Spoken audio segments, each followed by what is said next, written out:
کی ایک بڑی آزمائش اس کی منتظر تھی۔ وہ خاموشی سے میگزین پر جھکی ہوئی تھی۔ اس کی خاموشی محسوس کر باسل نے ایک نظر اس کے چہرے کو دیکھ کچھ کھوجنا چاہا تھا۔ کل ہوئی تلخی کے بعد وہ اس سے بات نہیں کر رہی تھی اور یہی بات باسل کو چبھ رہی تھی۔ اس کے کانوں میں فاضل کے کہے الفاظ گونجے تو دل پر ایک بوجھ سا آن پڑا۔ اس نے ٹیبل بجاتے اس کی توجہ حاصل کرنے کی کوشش کی مگر بے سود۔ جب مزید اس کی طرف سے کوئی رسپانس نہیں آیا تو وہ بے ساختہ اپنی جگہ سے اٹھا تھا اور چیزیں پٹکتا اپنے کمرے کی طرف بڑھا تو اس نے ذرا سا سر اٹھا کر اسے اوپر جاتے دیکھا مگر پھر واپس میگزین کی طرف متوجہ ہوئی مگر یہ توجہ محض چند لمحوں کی تھی۔ اوپر سے آتی آواز نے اس کی توجہ کھینچی تو اس نے میگزین ٹیبل پر رکھ کر اوپر اس کے کمرے کی جانب دیکھا تھا۔ مسلسل ہوتی کھٹ پٹ پر وہ تنک کر اپنی جگہ سے اٹھی تھی۔ مسئلہ کیا ہے ان کے ساتھ؟ غصے سے بڑبڑاتے وہ تیزی سے سیڑھیاں چڑھتے اوپر آئی تو اسے بیڈ پر پڑے دیکھا تھا جب کہ الماری کا سارا سامان زمین بوس ہو چکا تھا۔ میری شرٹ ڈھونڈ کے دو۔ اسے کمرے میں داخل ہوتے دیکھ وہ حکم دیتا بولا تو ارہا نے ایک نظر اسے گھور کر دیکھا۔ یہ کون سا طریقہ ہے شرٹ ڈھونڈنے کا؟ میں نوکر نہیں ہوں جو ڈھونڈ کے دوں۔ غصے سے کہتے وہ واپسی کے لیے مڑی تھی جبھی باسل کے لفظوں نے اس کے قدم جکڑے۔ نوکر نہ سہی بیوی تو ہو اور یہ کام بیوی کا ہی ہوتا ہے۔ اس کے جتاتے لہجے پر اس کا دل جل کر راکھ ہوا تھا جبھی ایک جھٹکے سے مڑتے وہ اس کے پاس آئی۔ جسے کل بیوی بنانے کے لیے لائے تھے یہ کام اسی سے کروائیں تو زیادہ بہتر ہوگا اور مجھے بیوی بولنے سے پہلے ایک بار سوچ لیتے کہ بیوی ہونے کا حق آخر آپ نے مجھے دیا ہی کب ہے۔ ایک ایک لفظ چبا کر کہتے وہ واپسی کے لیے مڑی تھی مگر اچانک ہی اس کی کلائی باسل کی گرفت میں آئی تھی اور اس نے بنا وقت ضائع کیے اسے اپنی جانب کھینچا تھا کہ وہ کٹی ڈال کی طرح اس کے اوپر آ گری تھی۔ اس اچانک جھٹکے پر اس کا دل بری طرح دھڑکا تھا۔ یہ کیا بدتمیزی ہے باسل؟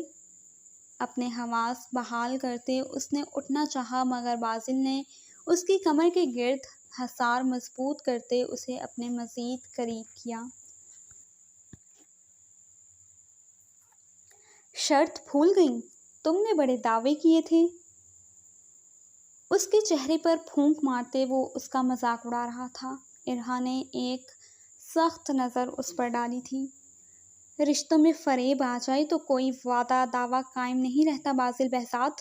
کل کا منظر یاد کر اس کی آنکھوں میں نمی اتر آئی مگر اس نے رخ موڑ کر خود کو کمزور پڑنے سے روکا۔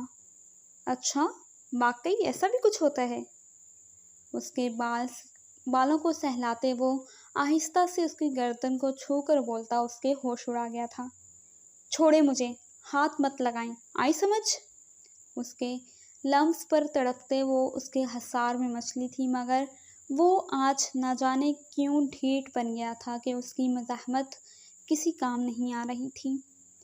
باسل بہزاد مجھے چھوڑیں، آپ کی ہونے والی بیوی آپ کا انتظار کر رہی ہوگی۔ اس کے طنز پر باسل نے نظریں اٹھا کر اس کے تپے تپے چہرے کو دیکھا اور ایک جھٹکے سے اسے خود پر سے ہٹاتا اس پر سایہ بن چھایا تھا۔ برا لگا ارہا بی بی کو اسے میرے ساتھ دیکھتے۔ اس کے بالوں کی مہک کو سانسوں میں اتارتے وہ پاگل ہوا تھا۔ میرا پتہ نہیں مگر مجھے آپ کے ساتھ ایسے دیکھ کر وہ ضرور برا مان جائے گی۔ ناراضگی سے کہتے اس نے چہرہ موڑا تو وہ بے اختیار اس پہ جھکا تھا۔ اتنا غصہ؟ اس کے ہاتھ جھٹکنے پر وہ ہنسا تو اس نے سرخ ہوتی آنکھوں سے باسل کو دیکھا۔ محبت میں دھوکے کی قائل نہیں ہوں باسل بہزاد، چاہیں تو جان سے مار دیں مگر دھوکہ مت دیں اور اپنی محبت میں شراکت تو میں ہرگز برداشت نہیں کروں گی۔ اگر میں نے دھوکہ دیا تو؟ اس کی سرخ ہوتی آنکھوں کو نرمی سے چھوتے اس نے پوچھا تو وہ جواب سوچنے کے لیے رکی نہیں تھی۔ تو اس دن ہمارے درمیان سارے رشتے خود ختم کروں گی، اس محبت کو اپنے دل میں دفن کر خود منو مٹی تلے جا سوں گی۔ میں نے تو کچھ نہیں کیا تمہارے ساتھ، دھوکہ تو تم نے مجھے دیا ہے نا ارہا۔ اس کے گال پر اپنی ناک سہلاتا وہ اس کا امتحان لے رہا تھا۔ میں نے دھوکہ نہیں دیا، نہ ہی کبھی دوں گی۔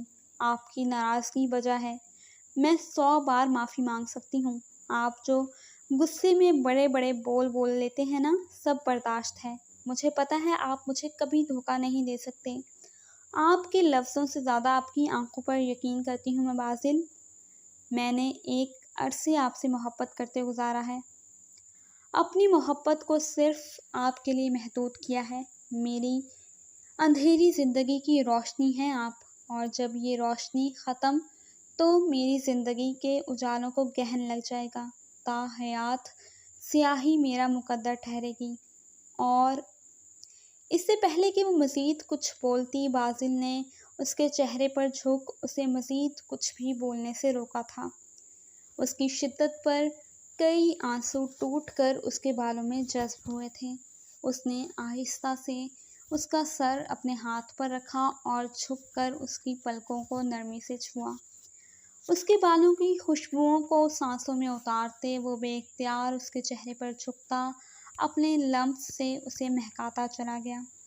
اس نے نم پلکیں اٹھا کر اس انسان کو دیکھا جس کی محبت میں وہ سب بھول گئی تھی۔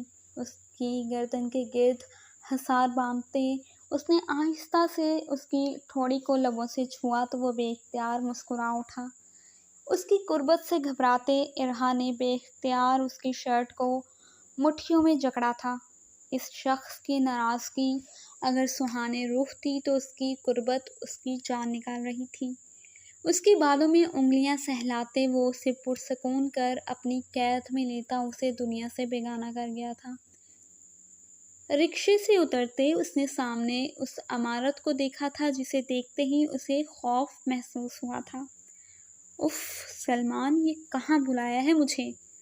ٹریفک کی وجہ سے اسے یہاں پہنچتے پہنچتے کافی دیر ہو گئی تھی۔ ارمینا بیگم کی ٹینشن الگ تھی، اسے سمجھ نہیں آ رہا تھا کہ اندر جائے یا واپس مڑ جائے۔ وہ ابھی اسی کشمکش میں تھی کہ اچانک کوئی اس کے پاس آ کر کھڑا ہوا تو وہ بری طرح ڈری تھی۔ اف یار سرحا، اتنا کوئی کیسے ڈرپوک ہو سکتا ہے میری جان؟ زور سے قہقہا لگاتے سلمان نے اس کا مذاق بنایا تھا تو اس کی جان میں جان آئی تھی اس کی آواز سن کر۔